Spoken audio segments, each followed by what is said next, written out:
நான் முதல்ல திரு ஜி.கே. நாகராஜ் அவர்கள்ட்ட ஆரம்பிச்சிடறேன். இந்தியா கூட்டணி தொடங்கும் முன்பே உடைந்து விட்டது, சிதறி விட்டது அப்படின்னு பாஜக ஆரம்பத்திலிருந்து சொல்லி வந்தது. நாங்கள் இது உடையும், இவ்வளோ சீக்கிரம் உடையும்லாம் நினைக்கல அப்படின்னு பாஜக அமைச்சர்களே சொன்னாங்க. இப்போ தொகுதி பங்கீடுகளை முடிச்சுட்டு வர்றாங்க. உத்தரப்பிரதேசம் முக்கிய மாநிலம், அடுத்து டெல்லி முடிச்சுட்டாங்க, மேற்கு வங்கத்தில் பேசிட்டு இருக்காங்க. இந்தியா கூட்டணி மீண்டும் விஸ்வரூபம் எடுக்கிறதோ? இல்லை சார், இந்த கூட்டணியை உருவாக்க காரணமாக இருந்தவரே வெளியே போயிட்டார். பீகார்ல இருந்து நிதிஷ்குமார் வெளியே போயிட்டார். அதுக்கப்புறம் இவங்க இந்த கூட்டணி சேர்ற காரணம் இருக்குது. ஒன்று சேர்ற காரணம், இன்னொன்று நோக்கம், ரெண்டையும் பார்க்கணும். இப்போ பாரதிய ஜனதா கட்சி எடுத்திங்கன்னா கடந்த 10 ஆண்டுகளில் ஒரு ஊழலற்ற நிர்வாகத்தை கொடுத்துருக்குறோம். ஒரு தொலைநோக்கு பார்வையோட பல திட்டங்களை செயல்படுத்துகின்ற திட்டங்களை கொடுத்து கொண்டு இருக்கிறோம். சுயசார்பை முன்னெடுக்கின்ற நிர்வாகம், பொருளாதாரத்தில் 5ஆம் இடத்துக்கு நோக்கி முன்னேறி இருக்கிறோம். வலுவான பொருளாதாரத்தை கட்டமைத்திருக்கிறோம். பெண்களுக்கு முன்னுரிமை கொடுத்துருக்கோம். பெண்களுக்கு இடஒதுக்கீட்டுக்கு இம்பார்ட்டன்ஸ் கொடுத்துருக்குறோம். அதே மாதிரி பார்த்திங்கன்னா 10 ஆண்டு காலமாக கலவரம் இல்லாத ஒரு பூமியை உருவாக்கியிருக்கிறோம், பாரதத்தை உருவாக்கியிருக்கிறோம். உலகநாடுகளில் ஒரு நல்ல உறவு, நல்ல நட்பு, இதையெல்லாம் ஒரு வலிமையான இந்தியாவை அந்த உறவோடு கட்டமைச்சிருக்கிறோம். தொழில்நுட்பத்தை சரியாக பயன்படுத்தியிருக்கிறோம். உதாரணத்துக்கு நீங்கள் டிஜிட்டல் இந்தியா சொல்லலாம். பணப்பரிவர்த்தனை பார்த்தீங்கன்னா இன்னைக்கு மொபைல் சாதனைகளை சொல்றீங்க, பாஜக அரசு சாதனைகளை சொல்றீங்க. ஆனா களத்துல எதிர்க்கட்சிகள் ஒன்றிணைறப்போ இதெல்லாம் தாண்டி இந்த எதிர்ப்போட்டுகளை இந்தியா கூட்டணி அறுவடை செய்யாதா? சேரவே மாட்டாங்கன்னு சொன்னவங்க சேர்ந்தாங்க, தொகுதி பங்கீடு வரைக்கும் போயிட்டாங்களே சார். அதான் சார் நான் என்ன சொல்றேன்னா, இவங்க சேர்ந்ததை நோக்கம் ஃபர்ஸ்ட் சொல்லிடுறேன். ஒன்று, ஆம் ஆத்மிக்கு ஒரு பக்கம் பிரச்சனை. இப்போ ஈடியில் அவர் சாராய விஷயத்தில் ஈடியில் ஆஜராகிட்டு இருக்கிற ஒரு கட்டாயம் அவருக்கு வந்துருச்சு. இன்னொரு பக்கம் காங்கிரஸ்க்கு ஒரு பெரிய பிரச்சனை என்னென்னா, நேஷனல் ஹெரால்டு பத்திரிகையில் 5000 கோடி சொத்தை 50 லட்சத்துக்கு வாங்கினது, அந்த 50 லட்சமும் ஏறக்குறைய அது ஹவாலா பணம், அது ஈடி உள்ள இன்வால்வ் ஆகிருக்கு.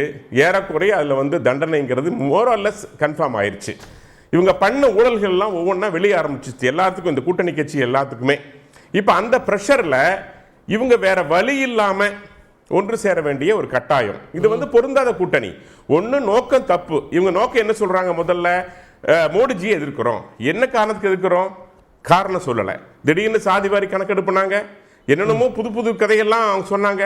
அவர் ராகுல் காந்தி ரஃபேல்னு சொல்லி ஊழலை பற்றி சொன்னார். ஒரு ஊழல் குற்றச்சாட்டு அவங்க எங்க மேலே சொல்ல முடியல.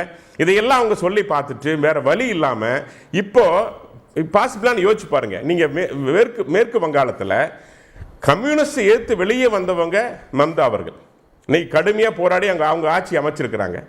இப்போ கம்யூனிஸ்ட் காங்கிரஸ் பிளஸ் திருமணங்கிறது சாத்தியமா? கூட்டணி சாத்தியமா? அப்படி சாத்தியம் ஏற்பட்டா அதுக்கு என்ன நோக்கம்னா, இவங்க சுயநலம். இவங்களுக்கு வேற வழி இல்லை.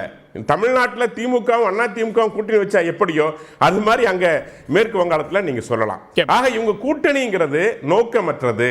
இவங்க கூட்டணி அமைச்சிருக்கிறது நோக்கம் என்னன்னு கேட்டீங்கன்னா, தங்களை காப்பாற்றிக்கொள்ள, தங்கள் குடும்ப அரசியலை காப்பாற்றிக்கொள்ள, தங்களை வழக்கில் இருந்து காப்பாற்றிக்கொள்ள.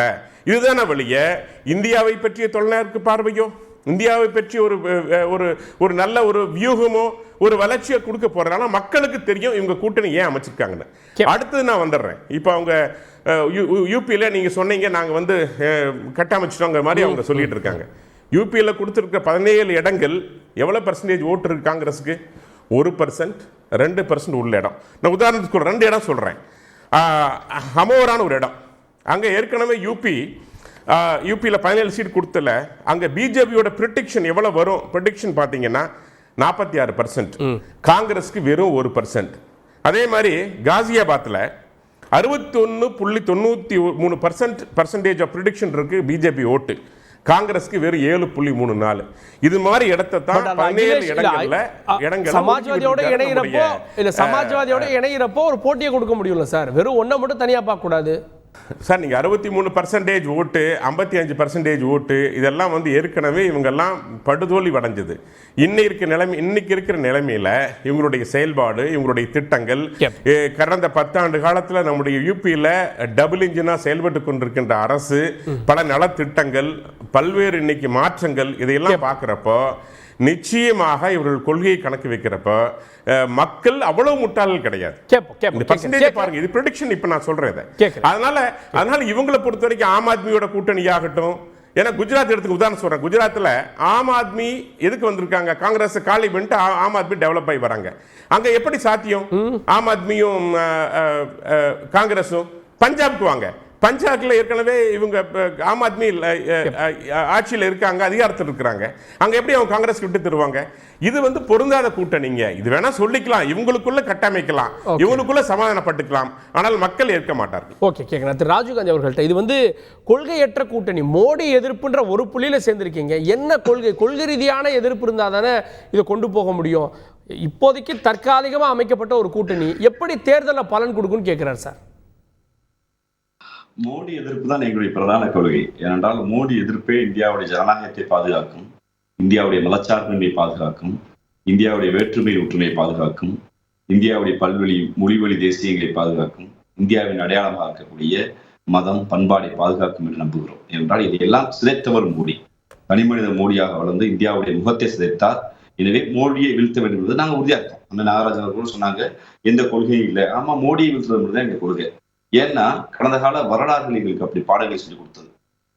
இவ அண்ணன் சொல்லும் போது அதீத நம்பிக்கையில சொன்னாரு. பரவாயில்ல, அவரு அந்த கட்சிக்காரர் அப்படி நம்ம நம்ப வேண்டும். ஏன்னா கடந்த 10 நாட்களாக வடக்கே இருந்து வருகிற செய்திகள் எல்லாம் அச்சத்தையும் பீதியையும் கொடுத்திருக்கிறது பாஜகவுக்கு. இது ஒரு கொள்கை இல்லாத கூட்டணி, இதோ கரைந்து ஓடுகிறது என்று பாராளுமன்றத்துல பெரும் மரியாதைக்குரிய மோடி பேசினார். இன்னைக்கு அந்த கூட்டணி பார்த்து அச்சப்படுகிறார்கள். குஜராத்ல காங்கிரஸும் ஆம் ஆத்மியும் சேர்ந்தா காங்கிரஸுடைய 23 விழுக்காடு ஓட்டு, ஆம் ஆத்மியுடைய அந்த 15 விழுக்காடு ஓட்டு சேர்த்தா ஒரு பெரிய தாக்கத்தை ஏற்படுத்தும் என்ற நம்பிக்கை இன்னைக்கு தேர்தல் யுக்தியில மக்களுக்கு தெரிஞ்சிருக்கு. அதே சமயத்துல பீகார்ல காங்கிரஸ் தனித்து நின்ற போதும் இன்னைக்கு ராஷ்டிரிய ஜனதா தேர்வதும், உத்தரப்பிரதேசத்துல காங்கிரஸ் வாங்கிய 12 விழுக்காடு, சமாஜ்வாடி வாங்கிய 23 விழுக்காடு சேர்ந்தா இது உறுதியாக பாஜக வீழ்த்தும் என்கிற நம்பிக்கை இருந்ததுனால இன்னைக்கு உடனே பதறாங்க. இதே 10 நாளைக்கு முன்னாடி இதே நாகராஜன் என்ன பேசினாரு? அதெல்லாம் முடிஞ்சதுங்க, ஆகாத கூட்டணிங்க, இந்தியா கூட்டணிட்டாரு. ஆனா நாகராஜன் மட்டும் இல்ல, பாஜக ஸ்போக் பர்சன் எல்லாமே நான் இன்னைக்கு என்ன சொல்றாங்க, இல்ல அந்த கூட்டணி ஜெயிக்காது, என்ன கொள்கை இருக்கிறாரு. அண்ணன் தேர்தல் பிரச்சாரம் கூட பெரிய பட்டியலை போட்டாங்க. அதாவது வெளியுறவு கொள்கையை நாங்க பாதுகாத்துறோம். அண்ணன் நம்ம வெளியுறவு கொள்கை இருக்கிறன அது படுற பாடு நீங்க ராமேஸ்வரத்தை பாருங்க. பக்கத்துல நான் சுண்டக்கா நாடுனேன், அதாவது இலங்கை கட்சத்தையோ காங்கிரஸ் கொடுத்துருச்சு, நம்ம கூட தான் நம்மகிட்ட தான் இருந்துச்சு நீங்க பேசின. நீங்க உங்க மோடி ஆட்சியில வலுவான வெளியுறவு கொள்கையில மோடி ஆட்சியில கைது செய்யப்பட்ட மீனவர்கள் இதுவரைக்கும் இந்திய வரலாற்றுல கைது செய்யப்பட்ட மீனவர்கள்லாம் அப்பப்போ விடுதலை செய்யப்பட்டாங்க. ஆனா மோடி வந்த பிறகுதான் கைது செய்யப்பட்ட மீனவர்கள் 1 ஆண்டு 2 ஆண்டு சிறை தண்டனை அறிவிக்கிறாங்க. அது இல்லாம மோடி வந்த பிறகு தான் ஏறத்தாழ 400க்கும் மேற்பட்ட படகுகள் மீனவர்கள் சுட்டுக் கொல்லப்படுவது நிறுத்திருக்கோன்னு அது பாஜகவுடைய சாதனையாவே சொல்றாங்களே சார். அது தவறான வாதம். என்னன்னா, அதாவது உயிர் முக்கியம் தான், எந்த மாற்று கருத்து இல்லை. ஆனா அதற்கு மாறாக என்ன செஞ்சாங்கன்னா, அன்னைக்கு படகுகள் விடுவிக்கப்பட்டது. ஆனா இன்னைக்கு 30 லட்சம் 40 லட்சம் போட்டு சாமானிய மீனவன் தன் வாழ்நாள் முழுக்க ஒரு 30 லட்சம் 40 லட்சம் இன்வெஸ்ட்மெண்ட் வாங்கின படகுகள் 400க்கும் மேற்பட்ட படகுகள் இதற்கு விடுவிக்கப்படல. மீண்டும் தொழிலே தொடங்க முடியாது. மீனவர்கள் இன்னைக்கு 2 நாளா பந்து நடத்துறாங்க மோடி எதிர்த்து. நீங்க என்ன சொன்னீங்க? இது வரைக்கும் நீங்க சொல்லுங்க, மனசாட்சி தொட்ட சொல்லுங்க, இலங்கையோடு எவ்வளவோ ராணுவ ஒப்பந்தங்கள் போட்ட நீங்கள் கச்சத்தீவு குறித்தோ இல்ல மீனவர்கள் குறித்து ஒரே ஒரு ஒப்பந்தம் காட்டி சொல்லுங்க. நீங்க இங்க இருந்து அண்ணாமலோட போனாரு, நாங்க பேசிட்டேங்க, இனிமே வாரம் மீனவர்கள் விடுதலை ஆவாங்க. ஆனா அதற்கு அடுத்து கூட ஏறத்தாழ 72 பேர் கைது செய்யப்பட்டிருக்காங்க. அப்ப உங்க வெளியுறவு கொள்கை என்னதான் இருக்கு? பொருளாதாரம் சொன்னார், வளர்கிற பொருளாதாரம். எதுனா வளர்கிற பொருளாதாரம்? பாகிஸ்தானுடைய ஒப்பிடுவையில, பங்களாதேசத்தை ஒப்பிட்டளவில, இலங்கையை ஒப்பிட்டளவில அதிகமா இருக்க வறுமை தொய்ந்த நாடுகள் பட்டியல் இந்தியா இருக்கு. இன்னைக்கு இந்த பட்டியல வந்திருக்கா இல்லையா? இன்னைக்கு தனி மனித வளர்ச்சியில நம்ம வங்காளதேசோட பின்னிக்கிட்டோமா இல்லையா? அப்ப எது வளர்ந்த பொருளாதாரம்? பொருளாதாரம் வளர்ந்திருக்கிறது. யாருக்கு வளர்ந்திருக்கிறது என்றால் மோடி அவருடைய அன்பு நண்பர் அதானிக்கு வளர்ந்திருக்கிறது. பணக்காரர் பட்டியலில் இடம்பெறாத அதானி மோடி அவர்கள் ஆட்சிக்கு வந்த பின்பு தனி விமானத்தில் மோடி பறக்கிறதற்கு நாட்டில் எல்லா விமானங்களும் வித்தாச்சு. நாட்டுடைய பிரதமரை அதானி விமானத்தை பயன்படுத்தி தான் பறக்க முடியும் நிலை வந்திருக்கிறது. நாட்டில் கூடிய பெரும் பணக்காரர் இருக்கிறார்கள், ஏழையாக. அப்பதான் அதான பொருளாதாரம். அதாவது இந்த கூட்டணியை பொறுத்தவரை நாங்கள் மிக வலுவாக இருக்கிறோம். மாண்புமிகு தமிழ்நாடு முதலமைச்சரும் எங்க கழக தலைவர் மிக தெளிவாக சொன்னார், தனி மனிதத்துடைய பற்றோ இல்ல தனி மனித அபிலாஷைகளோ ஒரு கட்சியுடைய அபிலாஷைகளோ கட்சியுடைய விருப்பு வெறுப்பை கடந்து நாம் எல்லாம் யார் பிரதமர் என்பதை விட யார் பிரதமராக வரக்கூடாது, வந்தால் நாட்டுடைய இறையாண்மை என்று அழைக்கப்படுகிற மக்களுடைய பாதுகாப்பு, இடத்தை பாருங்க. அவர் சொல்றாரு, குஜராத்லயோ உத்தரப்பிரதேசத்துல சில தொகுதிகள் 60% ஓட்டுகளை இன்னும் சொன்ன கருத்து கணிப்பு, இப்போ வர கருத்து கணிப்பிலேயே 60% ஓட்டுகளை பாஜக வாங்கும்னு சில மாநிலங்களை சொல்றாங்க. நீங்க எவ்வளவு பேர் இணைஞ்சாலும் 40% தானே. இல்ல பரவாயில்ல இல்ல காக்கே, அது அண்ணன் ரொம்ப வசதியா தனக்கு வேண்டப்பட்ட ஒரு தொகுதி சொல்லியிருக்காரு. 80 தொகுதியில 10 தொகுதியில் அப்படி வேணா இருக்கலாம். ஆனா மீதி இருக்க 70 தொகுதி இருக்குல்ல, ஒட்டுமொத்தமா உத்தரப்பிரதேசத்தில் காங்கிரஸ் வாங்கி 12 விழுக்காடு இல்லைன்னு சொல்ல முடியுமா நீங்க? ஒட்டுமொத்தமாக அங்க அதாவது சமாஜ்வாடி வாங்கியிருக்கக்கூடிய 25% நீங்க இல்லைன்னு சொல்ல முடியுமா? அங்கு அதாவது கம்யூனிஸ்ட் பெரிய வாங்கியிருக்கக்கூடிய 3 விழுக்காடு ஓட்டு இல்லைன்னு சொல்ல முடியுமா? இந்த விழுக்காடு ஓட்டு உங்க அப்படி கணக்கு வருமே. ஒரு தொகுதியை வசதிக்கு எடுத்துக்கலாம். போன தடவை வாங்கின 303 மேட்சிக் இருக்குல்ல, இந்த தடவை 150 கூட தாண்டாது என்பதுதான் மாநில கட்சிகள் ஒன்று சேர்ந்து கூட்டணி அமைத்திருக்கிறது. அந்த கூட்டணி உறுதியாக வெல்லும். எங்க இலக்கு ஒண்ணுதானே. நீங்க என்ன வேணா சொல்லானே, நீங்க இடி வச்சு மாட்டலாம், இன்கம் டேக்ஸ் வச்சு மாட்டலாம், என்ஏ வச்சு மாட்டலாம், சிபிஐ வச்சு மாட்டலாம். மோடியை வீழ்த்துவதுதான் எங்க இலக்கு. நாங்கள் உறுதியாக இருக்கோம். இன்னைக்கு அதை வந்து தமிழ்நாட்டுல முதலில் முஸ்லீம் லீக்குக்கு ராமநாதபுரம் தொகுதியை ஒதுக்கி நாங்கள் எங்கள் கூட்டணி பேச்சுவார்த்தை தொடங்கி வெற்றிகரமா முடிச்சிருக்கிறோம். ஒண்ணு அப்படி யார் கூட்டணி கட்சி நான் சொல்ல சொல்லுங்க, யார் வந்திருக்காங்க சொல்ல சொல்லுங்க. யாருமே வரலையே. திராவிட முன்னேற்ற கழகம் ஆரம்பித்த இந்தியா என்ற அந்த முழக்கம் இந்தியாவுக்கு எதிரொலிக்க ஆரம்பித்திருப்பது நாங்கள் பேசிய சமூக நீதி அரசியல் இந்தியா அரசியலாக மாறும் என்ற நம்பிக்கை எங்களுக்கு இருக்கிறது.